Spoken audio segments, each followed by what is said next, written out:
Hello, I'm Jack Hawksley, and in this video I'm going to provide a technical commentary for my Wwise implementation in Unity's 3D game kit, the Explorer. My first step was to play the game with the original audio muted, whilst creating a list of sounds I'd expect to hear when playing. I then set out to create the sounds. I wanted to push myself out of my comfort zone, so most of the assets created for this project are designed from scratch. At my disposal, I had a Zoom F3, a 416, and two basic hookahs. Working in Reaper, I used Serum for most of the synthesis, an Isotope Ozone and RX for a bulk of the cleanup and processing, along with other plugins. Let's start with our protagonist adventurer Ellen.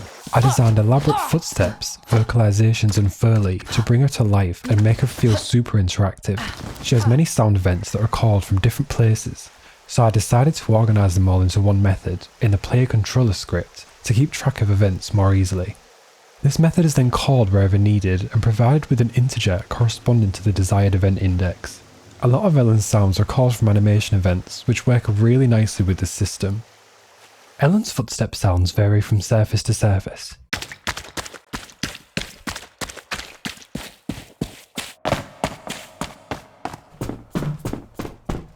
I accomplished this with switch containers, wherein each material has its own blend container with different sub-materials to increase variance.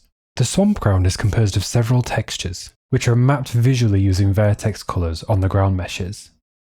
I added a script that returns the vertex colour Ellen's standing on, which determines the amounts of mud, moss, puddles or pebbles in her footstep, which are then sent to a blend container using RTPCs. This results in a perfect coordination between the visual location of Ellen's foot on the texture and what you'd expect to hear.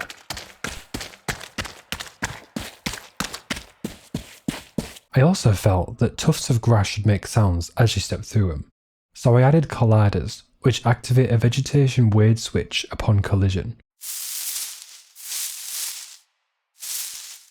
In the arena area, there are many stone objects overgrown with moss that use a similar approach to the swamp ground. These objects don't use vertex colours though. Instead, the moss overlay is applied according to an alpha channel in each albedo texture. I wrote a script that caches textures of interest that are large and receive frequent foot traffic. And then using Ellen's footstep array, I get the UV coordinate of the texture she's standing on and sample the alpha channel from that coordinate.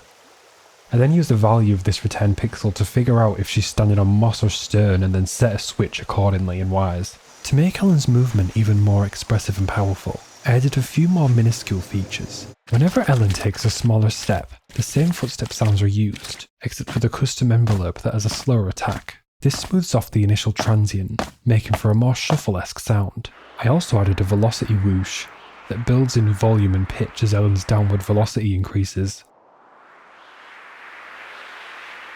This real-time parameter also modifies the landing footstep volume and the intensity of her landing grunts and Foley.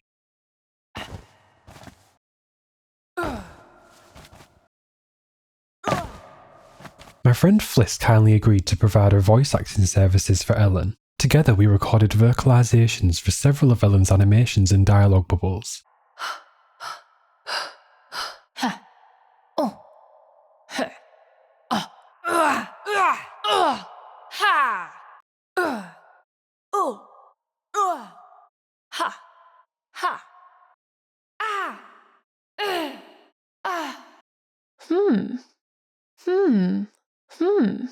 Initially, implementing these sounds presented a challenge, as Ellen's animations can be interrupted part of the way through. In certain situations, this resulted in more than one voice sound playing at once, which wasn't ideal. To rectify this, I moved all of the sounds into a switch container and imposed a playback limit on it. Similarly to the play sound method, I implemented a play VO sound method, which is also accessed by animation events. I also made some body Foley sounds for Ellen. I screen recorded each animation event and found a jacket from my wardrobe that most closely resembled her clothing material. Then, I looped each animation clip, recording multiple variations.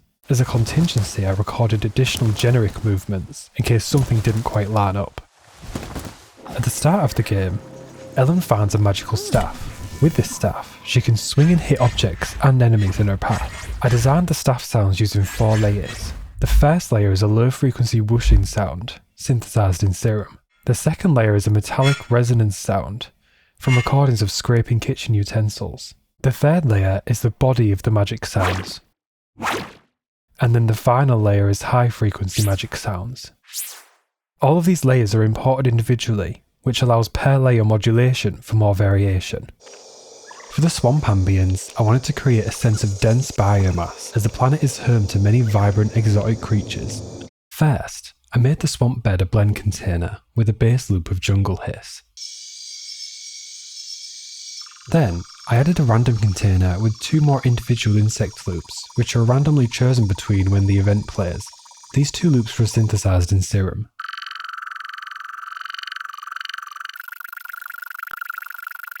The discrete ambient samples are also found in a blend container, where birds, insects and other fauna sounds are triggered at random intervals. A majority of these samples are synthesized in Serum.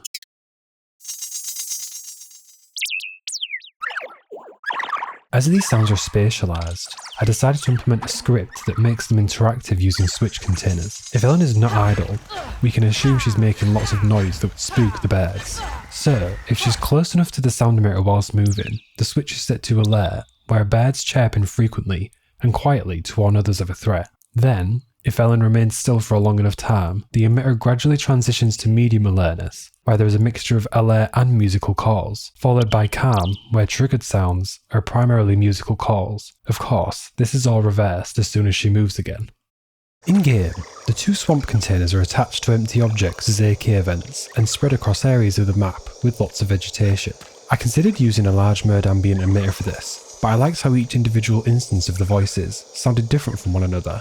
To prevent all these voices from being loaded at once though, I wrote a simple script that stops the sound completely as soon as the player leaves the trigger collider.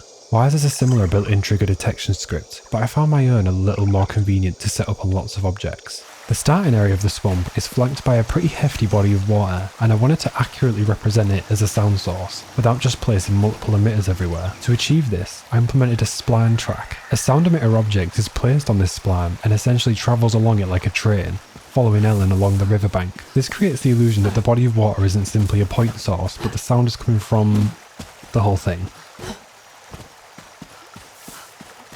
I added a rustling leaves sound for the many breezy vines in the level, but I found the desynchronization from the visuals off-putting. From inspecting the shader, I learned that the models are distorted with a scrolling noise map. It consists of different coloured blobs. The shader scrolls across this texture to make the vertices of the model bulge or contract, and this behaviour is then modulated by sine functions. So I recreated this logic in a C# script, which grabs the noise texture and scrolls across it, essentially following the vine's movement. I sent this value as an RTPC named Wind Intensity, where the rustle sounds are modulated in volume and pitch.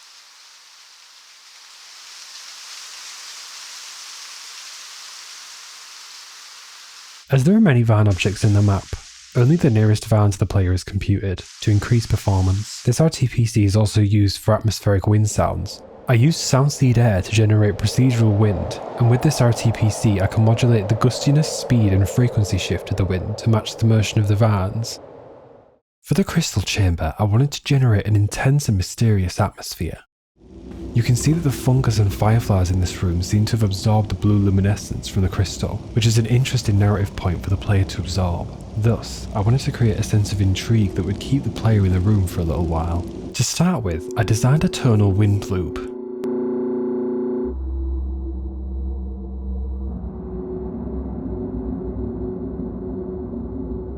Next, I added spatialized loops for the fungus. And then finally, I added some drip sounds to a blend container with the base tonal wind. Automation allowed me to spawn the drops at a random position around the emitter, and parameters such as the trigger rate, pitch, reverb send volume, and low pass are randomized to create more variation. Although the crystal chamber is a room itself, I didn't think AK rooms would be suitable for this application, due to the rest of the map being relatively open. With a hacky workaround, I managed to make a somewhat realistic propagation system, similar to what AK Rooms offers. All non-spatialized ambience that Ellen hears whilst outdoors comes from an emitter which is always situated in the doorway of the crystal chamber. These ambience sounds are all sent to an outside bus, which has no master send.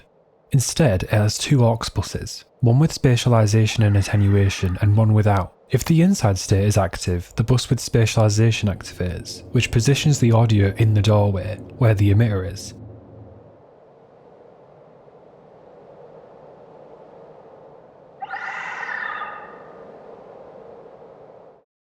Due to the sheer amount of boxes you can break in this game, I wanted a very dynamic sound with lots of variation. The break sound is split into 4 layers: the staff impact, the box impact, the initial rubble tail, and the scattered shrapnel.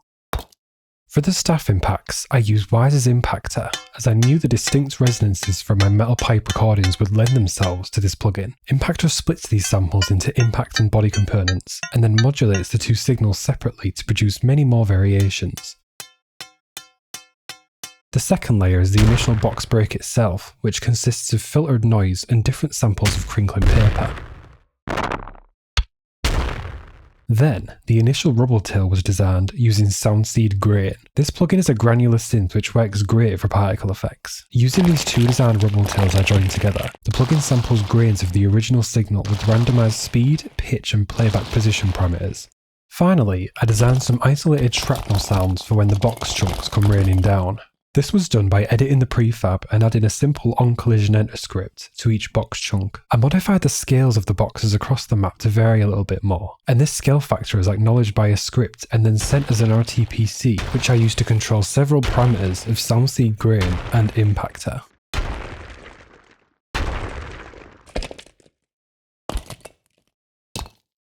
Many important interactable objects in this game have tiny revolving orbs, so I wanted to create a consistent sonic identity for them. In my head, they have a sort of resonant ethereal glass sound, so I designed them using mostly wineglass recordings. The Health Crate's ambient sound is a blend container with a bass loop and another random container inside. The bass loop is a warm, welcoming tone to communicate safety to the player and is composed of synths, noise, and layered wineglass tapping. Then, the random container has discrete reversed wineglass impacts with a randomized trigger rate. There's also a sound for opening the crate. This is made up of wineglass samples, synth risers, a subtle stone scrape for the lid lifting up, and a latch sound. For the crystal switches, I made 2 sounds, an activation sound and an active ambient sound. The activation sound further continues the glass motif. It consists of some synth layers and reversed glass smashing. The active ambient sound is a loop consisting of more synths and layers of wineglass tapping.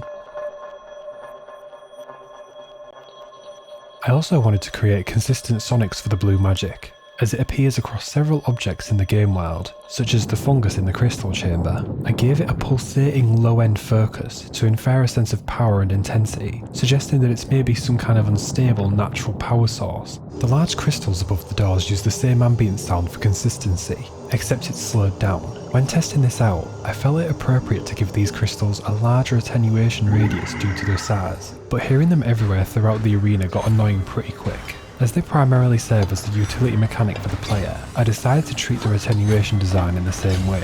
Using a game parameter, I attenuate the crystals when they're located outside of the listener cone. This means that they're only heard when Ellen is looking up at them to figure out which switches still need activating.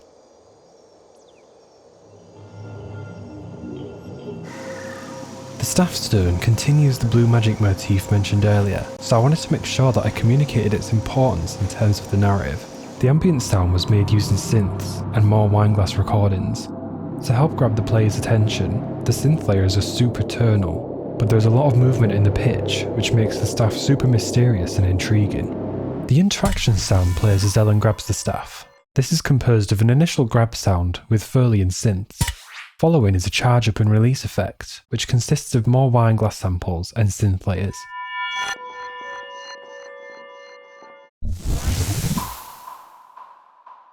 I created 3 opening sounds for all of the stone doors in the map. For the friction sounds, I used many recordings of bricks and masonry being dragged along solid concrete floors, slowing them down to create an impression of greater size. There are also mechanism sounds to add more detail. For this, I recorded myself dragging chains across a metal stool. I also added dust and debris sounds, using recordings of sugar being poured onto paper along with synthesized noise. Chompers are little dog-like creatures that will attack Ellen if given the chance. I performed their vocalizations myself. For the bass layer, I sent the recordings through Dehumanizer, where they're doubled and pitched. Then, I used Morph to morph the sounds with recordings of me gargling water, which I think adds a nice wet amphibian character to the sounds. When Ellen kills a Chomper, their bodies switched out with a ragdoll object, which crashes to the ground. I took this opportunity to add some body physics sounds. I created these sounds from 2 layers, dropping a saturated and crumpled ball of kitchen roll into my hand, and then smacking a rubber glove full of water to mimic the rubbery physics of the ragdolls. Finally, I synthesized a low frequency thud with serum to add some weight to the impacts. The Grenadier is a massive golem that hurls grenades at Ellen until she can defeat him by damaging his energy core. For his body foley and footsteps, I used an old metal table, a fan chassis, and several other metal objects from around the house. Slowing and layering these recordings helps to create a much greater sense of size. I used serum to design servo sounds for the Grenadier's body movements. The Grenadier's vocalizations are heavily processed recordings of my own voice.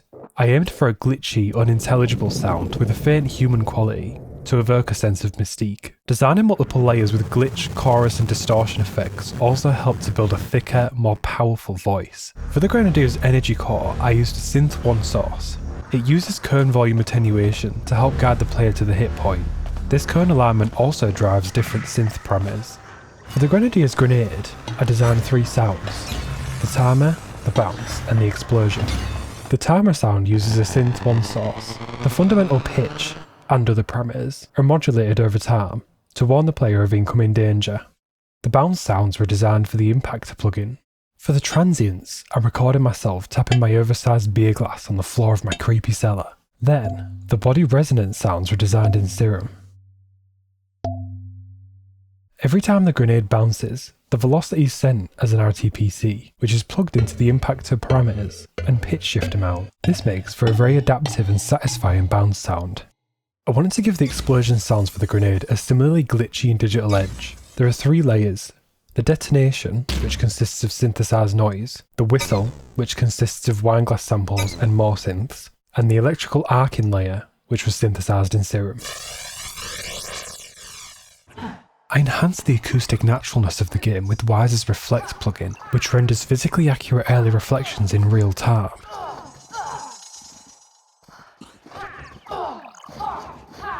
In order for the plugin to work, you must send simplified geometry to Wwise for it to perform calculations. I used Blender to decimate the more complex geometry from the level, and replaced flat walls and floors myself with cubes. I set appropriate absorption coefficients for each material, which alter the absorption and reflection characteristics of the surfaces. This all comes together to provide a rich and dramatic glue for the soundscape, which communicates the vastness and the mystery of the planet very well. Early testing revealed high CPU usage, so Reflect required very careful configuration and optimization. In situations with lots of action, the overall voice count is higher, meaning reflections increase tenfold. After reflection order, primary ray count and motion threshold were tweaked, performance improved a lot. However, I wanted to optimize a bit further. For this project, Reflect is in simplified mode, which alters the reflections based on individual sound attenuation settings. For emitters like Ellen and the Grenadier, many of those sounds come from the same point in space, so I made stereo buses for them that send their whole mix to the early reflections aux, as opposed to the aux receiving many individual sounds at once. For the late reverbs, I used a mixture of room verb and convolution reverb. I created reverbs for the swamp area, the cave, the Grenadier arena, and the crystal chamber. These are assigned to aux buses, which are assigned to trigger colliders via the AK environment component. With the use of buses, I created a simple dynamic mixing system. The master audio bus has 2 child buses that separate high priority sounds from lower priority sounds. Ambient sounds like insect chirps and wind are sent to the environmental bus. Higher priority sounds like Ellen or enemies are sent to the critical bus. The critical audio bus sends to 4 aux buses that have no master output. Each of these 4 sends are split into frequency bands, which are then sent as gain parameters via the metering plugin. The parameters are then sent to the environment bus and used as sidechain signals to drive gain reduction on the corresponding EQ bands. The result of this is frequency-dependent ducking, as opposed to ducking the whole spectrum every time a higher priority sound is active. If you sat through this whole video, thank you so much for watching. You can find the link to a full-length gameplay video of my implementation on the end screen and in the description. I also welcome any questions or feedback. Please feel free to get in touch, and have a nice day.